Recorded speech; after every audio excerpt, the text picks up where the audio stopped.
That's not hard. That wasn't hard. We're close. I think we're a lot closer than people understand, and we have to pull it through. So important. But we're in this room today to deliver on our promise to the American people to repeal Obamacare and to ensure that they have the health care that they need. We have no choice. We have to repeal and replace Obamacare. We can repeal it, but the best is repeal and replace, and let's get going. I intend to keep my promise, and I know you will too. Since 2013, Obamacare premiums have skyrocketed. In Alaska, they went up over 200% recently. We know that. In Arizona, they've been up 118%. And those states are good compared to some of the numbers that are coming out. Despite the promise that premiums would decrease by $2,500 on average, they've actually increased by almost $3,000, and even much more than that in some cases. It's crushing the middle class and the families of the middle class. It's frankly crushing our country. Obamacare was a big lie. You can keep your doctor, lie. You can keep your plan, lie. It was a lie directly from the president. You can keep your doctor, you can keep your plan. 28 times he said it. 28 times. And it was a lie, and he knew it was. And now it's hurting this country irreparably. Premiums are so high that 6.5 million Americans chose to pay a fine to the IRS instead of buying insurance, the famous mandate. We will pay not to take the insurance. People don't understand that. They don't even understand what it is or what it represents. If Obamacare is not repealed in 2018, over 1,300 counties in the United States will have only one insurer. 40 counties will have absolutely no coverage in the exchange. And that number will grow rapidly. And I think those numbers are extremely conservative. I think they're very low. I've been here just 6 months. I'm ready to act. I have pen in hand, believe me. I'm sitting in that office. I have pen in hand. You never had that before. You know, for 7 years, you had an easy route. We'll repeal, we'll replace, and he's never going to sign it. But I'm signing it. So it's a little bit different. But I'm ready to act. For 7 years, you promised the American people that you would repeal Obamacare. People are hurting. Inaction is not an option. And frankly, I don't think we should leave town unless we have a health insurance plan, unless we can give our people great health care, because we're close. We're very close. The other night, I was very surprised when I heard a couple of my friends, they really were and are. They might not be very much longer, but that's okay. I think I have to get them back. That's right. I refuse. Well, no, you didn't go out there. This was the one we were worried about. You weren't there, but you're going to be. You're going to be there. Look, he wants to remain a senator, doesn't he? Okay. And I think the people of your state, which I know very well, I think they're going to appreciate what you hopefully will do. Any senator who votes against starting debate is really telling America that you're fine with Obamacare. But being fine with Obamacare isn't an option for another reason, because it's gone. It's failed. It's not going to be around. We pay hundreds of millions of dollars a month in subsidy that the courts don't even want us to pay. And when those payments stop, it stops immediately. It doesn't take 2 years, 3 years, 1 year. It stops immediately.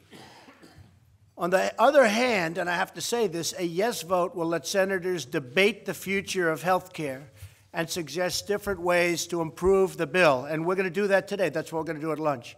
We are so close. The way I looked at it, you know, we have no Democrat help. They're obstructionists. That's all they're good at, is obstruction. They have no ideas. They've gone so far left. They're looking for single payer. That's what they want. But single payer will bankrupt our country because it's more than we take in for just health care. So single payer is never going to work. But that's what they'd like to do. They have no idea what the consequence will be, and it will be horrible, horrible health care where you wait online for weeks to even see a doctor. But we're going to expand tax-free health savings account, the HSAs, to increase health care coverage, getting Washington out of the way and giving more control and funding back to the states, stabilizing exchanges so that those pre-existing conditions are protected. You know, you listen to Schumer, and before he even knew what the plan said, he didn't see it. Most of the people in this room never saw it. And he was saying, death, everyone's going to die, death, death, death. That's the only thing they're good at. And this is a great plan. This isn't just a good plan. This is far better than Obamacare and more generous than Obamacare. Saving Medicaid, which is on an really unsustainable path, and let states spend those dollars freely. So the states are going to be able to spend the dollars. And as a smaller entity, the states will be able to take better care of a person with a bad back, with a bad prognosis, with a problem. I'd like the federal government to focus on the Middle East, to focus on North Korea, to focus on things where we have very big problems. The states can do a better job than the federal government when it comes to health care. And that's what we're letting you do. And we're committing $45 billion to help combat the opioid epidemic, and some states in particular like that. So my message today is really simple. We have to stay here. We shouldn't leave town. And we should hammer this out and get it done. And not just a repeal. Hey, it was sort of early on, along with a few of the other folks at the table. The repeal was fine. I was with, but we ought to get more than a, I think the people of this country need more than a repeal.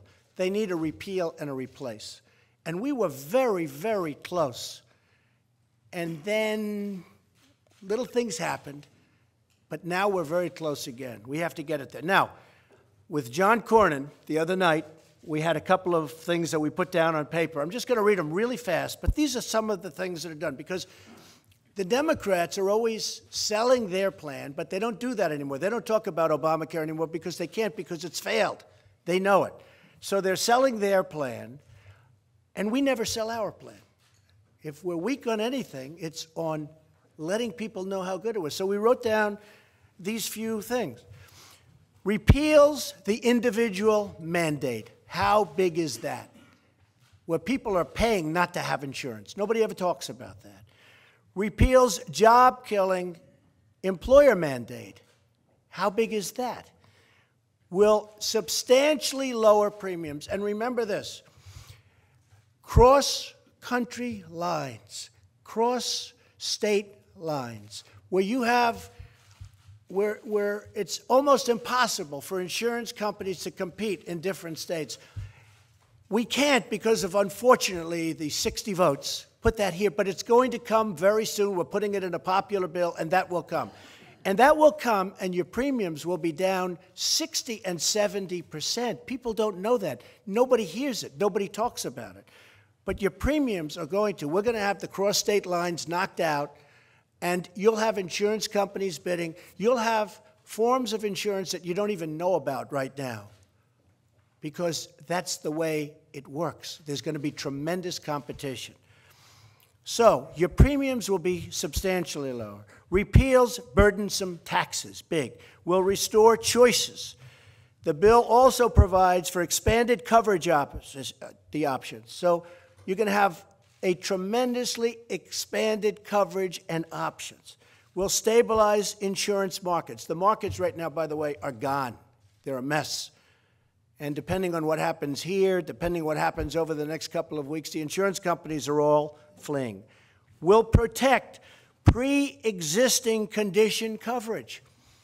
You listen to the Democrats, they say, oh, they're giving up. You're going to have better pre-existing than they had in their plan. And you're going to be protected. Will allow the use of pre-tax dollars to pay premiums. Will expand the HSAs. Will devote substantial resources to fight opioid and other substance abuse. Will provide better coverage for low-income Americans. By the way, low-income Americans under our plan, and we're doing things at this meeting which I think you'll be very happy about, because we're going to spend some more money to make sure everybody is protected. We'll provide better coverage for low-income Americans. We'll improve medical outcomes for low-income Americans. Puts Medicaid on a sustainable path, which it's not on right now. Levels the playing field for states when it comes to federal dollars. Reforms major entitlements, now a principal driver of the $20 trillion debt that we have. And will redirect authority from Washington, D.C. to the states, which I've already said, where they can innovate and develop the best practices, and on a smaller basis, they'll be able to take care of people better. So we can repeal, but we should repeal and replace, and we shouldn't leave town until this is complete, until this bill is on my desk, and until we all go over to the Oval Office. I'll sign it, and we can celebrate for the American people. Thank you very much. Thank you. Thank you.